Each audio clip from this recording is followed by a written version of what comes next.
But this is hard to see for people a lot of times in their life. It's hard to know what their values are, or hard to see this feedback loop sometimes. Well, it's as hard as it takes to go on my website and take 30 minutes of your time to go fill out a questionnaire to make you look at it. And when you do, it's an eye-opening because you kind of go, well, now I realize why I'm creating the world I'm creating. Right. So this was me 14 years ago, before I started London Real. I was working as a banker in the city of London, and I had told myself for 20, 30 years of my life that when I get rich, I'm going to be happy. And so I was singularly focused to making that money.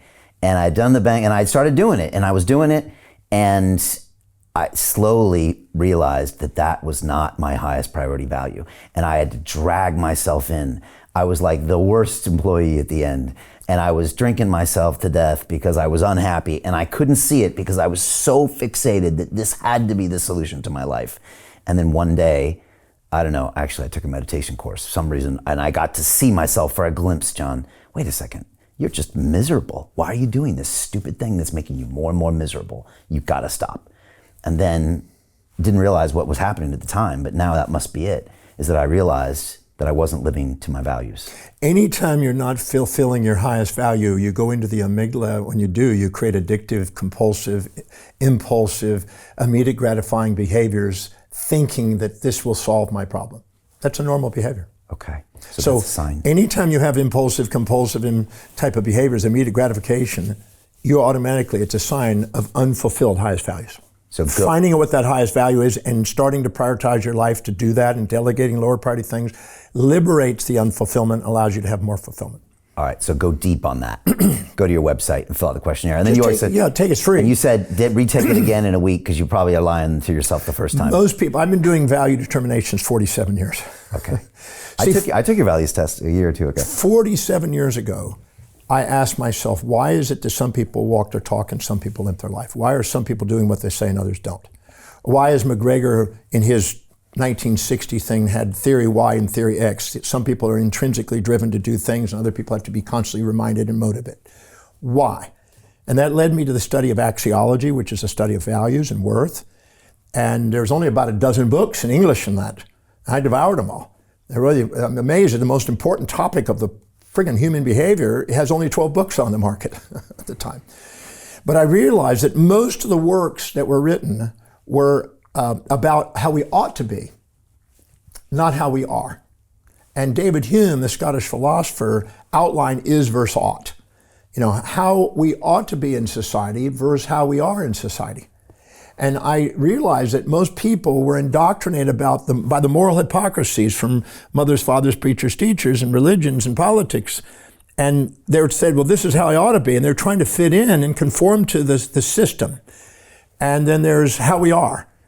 And I wanted to create a system about how we are, because Schwartz and all the other people, Hartman, they had all these different modalities to determine your values, but it was all about how you should be.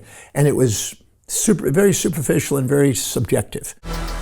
What the London Real Investment Club actually does for you, it gives you the keys to open that door to the inside deals. In the last 3 weeks, I've participated in 3 incredible deals: a layer 2 Bitcoin protocol, an incredible AI protocol. The deal flow is beyond what I expected. I don't think I've ever seen a model like this that just gives average folks the opportunity to be behind the deals, and that's exactly what we've done. Not only that, you get to hang out with Brian Rose every week. And for me, that was huge, because I look at Brian as somebody who's not only an expert in the space, and I think is on the leading edge, but just the leading edge of thought with London Real and the work he's doing there. To anyone who's taking a serious look at this, I know it's a big decision. It was a big decision for me and my family, and it is one of the best decisions I've ever made. So I wish you all the best and hope you come join us.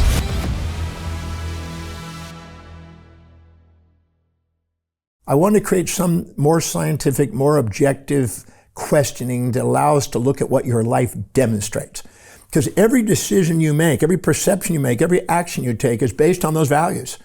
So I can, by asking a set of questions, I can narrow down what's really important to you, not what you think it is. And I've done enough of them, thousands of them, to know that very few people ever know what their real values are. Most people are actually living it with this cloudiness about shoulds and ought tos and supposed tos, and I listen very carefully to all those words when people speak, and I can tell when they're injecting and when they're actually talking. Because when they're talking on something inspired, they don't think of themselves as making mistakes and self-sabotaging. You never make a mistake in your own values. You only make a mistake when you compare your actions that are spontaneously acted upon by your values in terms of other people's values you're comparing yourself to. Right. And that's why the self-depreciation is a feedback to guide us back to what is really priority. Can your values change over time? Oh, they do. My values were baseball when I was 3 to 13, then it went to surfing 13 to 18, then it went to teaching.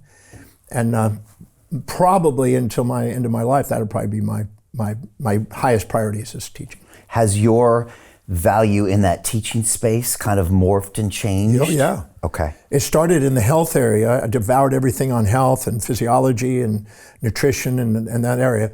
But I realized that a lot of the people, and I started having clinical cases, I started realizing that there's a lot of stuff going on in their psyche in every area of their life affecting their health, and it broadened.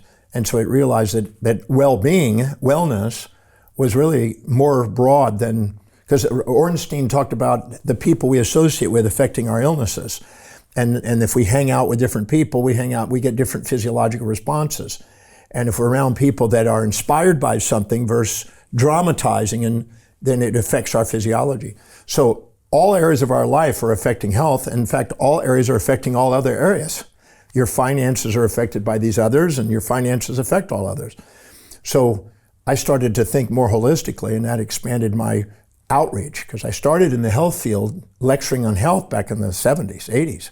And then I started to broaden that about the late 80s. I started realizing that it's more than just what you eat and, how you exercise or whatever. It's a little bit more than that. There's more factors. There's unconscious motives for a lot of illnesses. I saw patients used to come in and they had unconscious motives not to get well. I had a lady that was making between $18,000 and $25,000 every time she got in a car accident. And that's how she was living, going from car accident to car accident. I thought, listen, interesting. Here's a person that's getting more advantage out of going through car accidents than disadvantage in her mind. Long term, she may pay a price for it. But it's a strategy right now to pay bills because she doesn't have a job. It's her strategy to survive. That's pretty crazy. Okay. I saw another lady that created an illness in order to get her family to come visit her. I see all kind of stuff. Okay, so then you pivoted. So then you realize that there's another aspect of the wellness arts that I wanted to incorporate. So I just kept expanding it. Hey, I know investing in crypto is scary.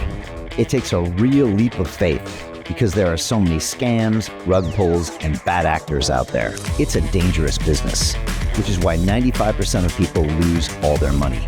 Well, that's why I created the London Real Investment Club, so you can access the hottest deals on the planet and use the crypto bull market to create the generational wealth that you deserve. Join my team of over 100 people from around the world that are making millions of dollars behind the scenes investing in blockchain, AI, Web3 games, DeFi, Bitcoin, and more. Don't miss out. Click the link below to book a call with one of my team now. But hurry, this bull market will end soon. I know investing crypto can be scary. That's why you gotta join the investment club. Pull the trigger. Let's do this.